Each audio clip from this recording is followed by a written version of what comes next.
Papahit naman po tayo. Ito po ang ating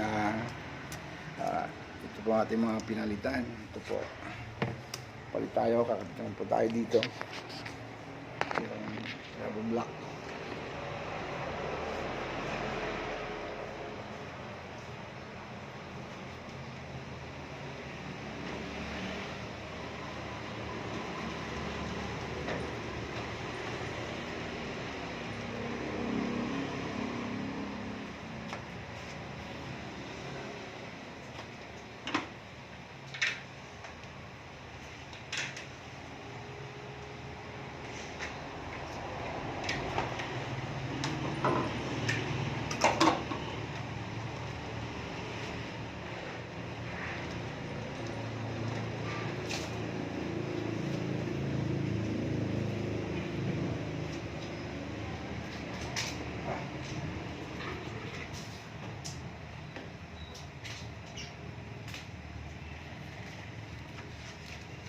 Guys, ito po yung papalit natin.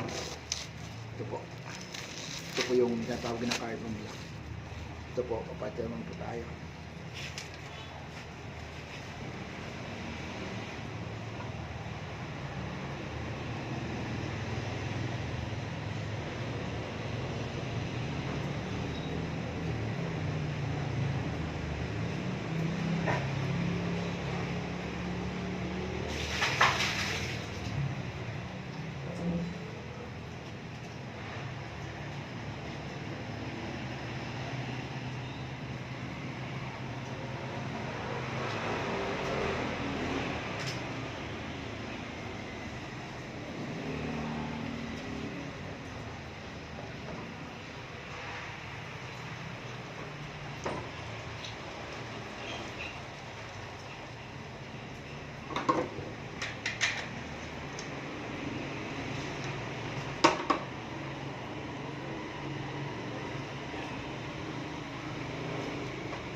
Guys, napalit naman po tayo ng carbon block dito po sa ating ito po yung ating pinalit.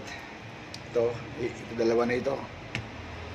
So kailangan kasi ito sa sa revealing talaga. Pag hindi ito nagpalit, hindi po kaya aya ang lasa ng ating tubigan. Kaya every 3 months papalit tayo ng filter na ito. Kaya ito, maayos na naman to.